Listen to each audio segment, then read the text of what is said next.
This is Heated Conversation on Sports 610 Radio. Sports Radio 610. But we're here with Dwight Howard Bradley. Yes. Do we got any Twitter questions? We got a lot of Twitter questions for Dwight. Give me one Twitter question. You want to get into one? Well, we're talking Howard. about here, you live in Houston now. Someone asked on Twitter, how have you adjusted to the culture of Houston, Texas?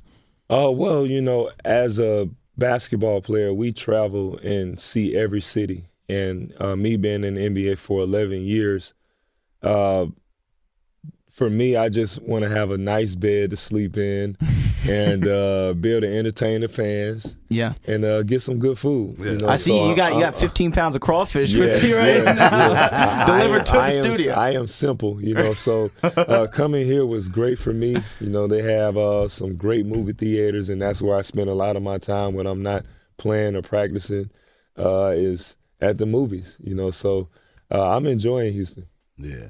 Well, let's get into it. The Lakers, Los Angeles Lakers. I gotta ask a question.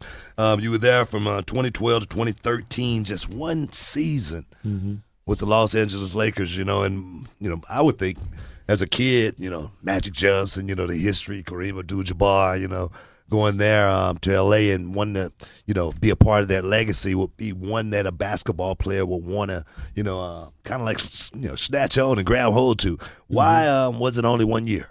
Well, the 1 year was because I was traded there, and I had 1 year left on the contract. So I think a lot of people felt like I was just leaving L.A. Because of everything that was going on, and I couldn't handle the pressure or anything like that. But I just felt like with LA, the direction of their team, wasn't where I was trying to go. And, I looked at the city and the team of Houston. I just felt like this team and this city was heading in a different direction, in the right direction, and one of writing their own history. Yeah. My time in LA was a little bit different, because I was coming off an injury. And also the fact that a lot of things were happening because of what happened in Orlando and how that situation ended. So a lot of people had feelings about that. But I went to L.A. I came back 6 months early from back surgery, which was unheard of. And I played my butt off, and I gave that city, everything I had, every single night. And I know it didn't end on a great note, but I had an excellent time there, and I didn't run away from L.A. I ran to Houston. I felt like it was a great place. Correct me if I'm wrong, but to me, you don't strike me to be a L.A. type of guy. As far as like I say, the paparazzi. Wanting to be a star. Fame. Fronting and, showing everybody, what I got, this and that and whatnot. You don't strike me to be that type of guy. So how much was that type of pressure? That didn't have anything to do with, my decision. I love, watching, the flashy people and, all the, different outfits and the jewelry. I love it out there. It was fun.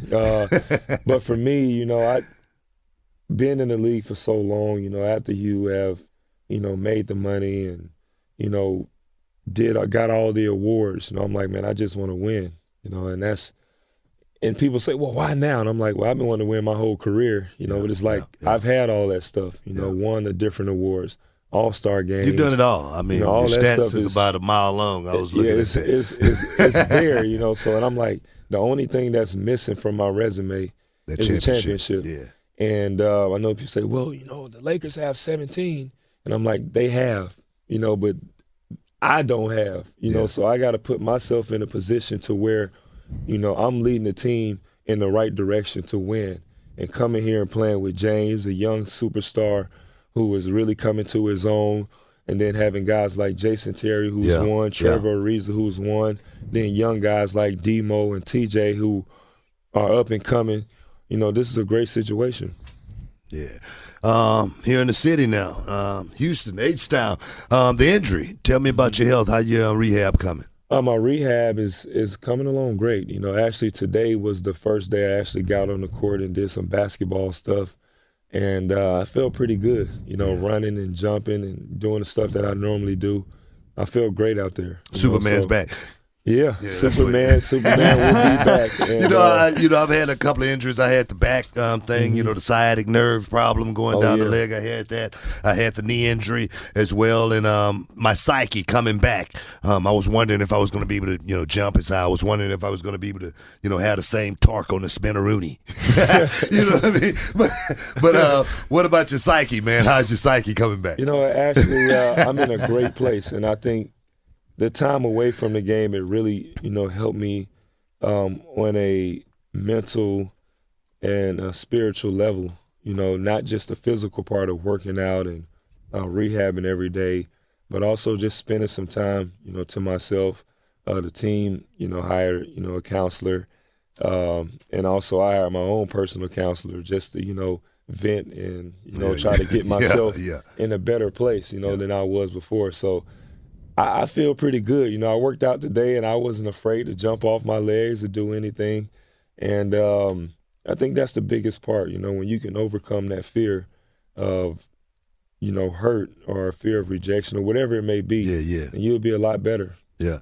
You got to push through it. I know that. You can't go out there and play soft. No, you can't, baby. You got to get out there. You just got to do it. Trust me. I was so scared when I first came back from my first knee injury.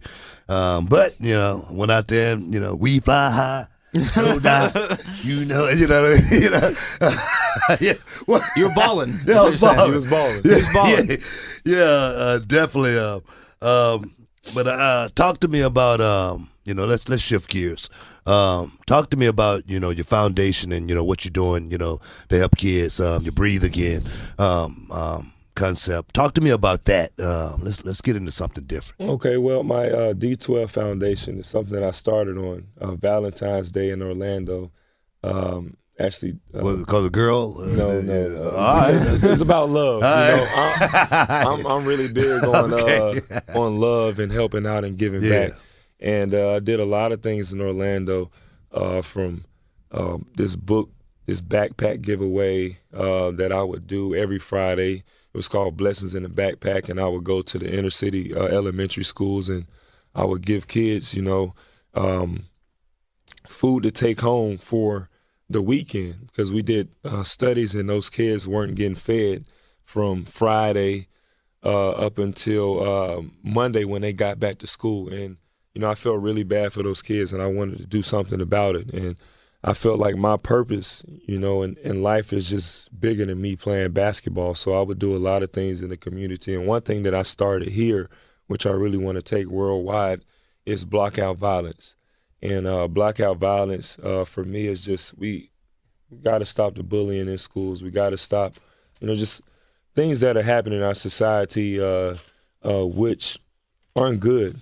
And last season I had this big campaign, and the winners actually got a chance to have a big party with me and the people who made the Nene. If you won, it all comes back to the Nene. If you won this campaign, I did it for high school, elementary, and middle school. And if you won this campaign, you would have this big blockout violence party with me, Clutch, and the Rockets, and also the guys from the Nene. And it was a very big success. All the kids did an excellent job.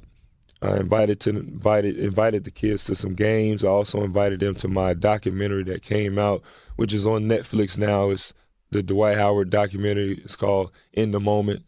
It talks about my time in Orlando, my time in LA, and my decision to come to Houston, and my rehab process and all that. So it's a very good watch. And also Breathe Again. Yeah, I mean that's what I want to talk about. I mean, because we have so much stuff that's in the news. The Trayvon Martin incident down in Florida, Michael Brown, Ferguson, of course, and Eric Garner in New York. And I mean, my thing is, I mean, we have so many that we don't hear about as well. Right. So it's something that we definitely need to touch on. So give me your thoughts on that. I just feel like as a society, we need new life, and that's why I came up with the shirts Breathe Again, and not to say anything bad about, the other movements that people have had, but I just felt like those movements kind of put them in a box, or it talked about one side. You know, if it's the I can't breathe or hands up, don't shoot, it's kind of like you're taking sides. And I wanted to do something that would bring the people together. And it's interesting because a lot of people hate cops. Yeah, yeah. And I've had problems, you know, dealing with cops sometimes. But then on the other end, for me, my dad was a cop. Yeah. And, you know, I got to see both sides of it. And I've had to come home to my dad telling me stories about how he was held at gunpoint or how he got hit with, you know, a pistol and he could have been dead, you know. So I understand both sides. And I really just want new life. I feel like we have to change the way we think, you know, and me being a role model, I think it's my responsibility to help start that change, you know, and it starts with myself, you know, and I can't say breathe again if I'm not breathing again, if I'm not inspiring myself to have new life. And I want that, you know, for not just myself, but, you know, for young kids and also older people. You know, we all need to have new life. You know, I don't think it's about the cops being wrong or us being wrong, but we got to find a way to stop, you know, pointing at all the problems that we have in our society and point to the solution. Well, I mean, I know exactly what you're talking about. Myself, I always talk about changing your levels. You know, you can't go to, you know, the White House with your pants hanging down around your ankles. You might could do that with your friends. You might could talk a certain way around your friends, but when you go around looking for a job, you got to act a certain way. Right. You got to act accordingly. And that's one thing that I think we don't talk about a lot enough of, as well as, you know, if we put ourselves in position for something to happen, especially these days, something can happen, especially with young people, you know, putting themselves in position actually to get shot by a cop.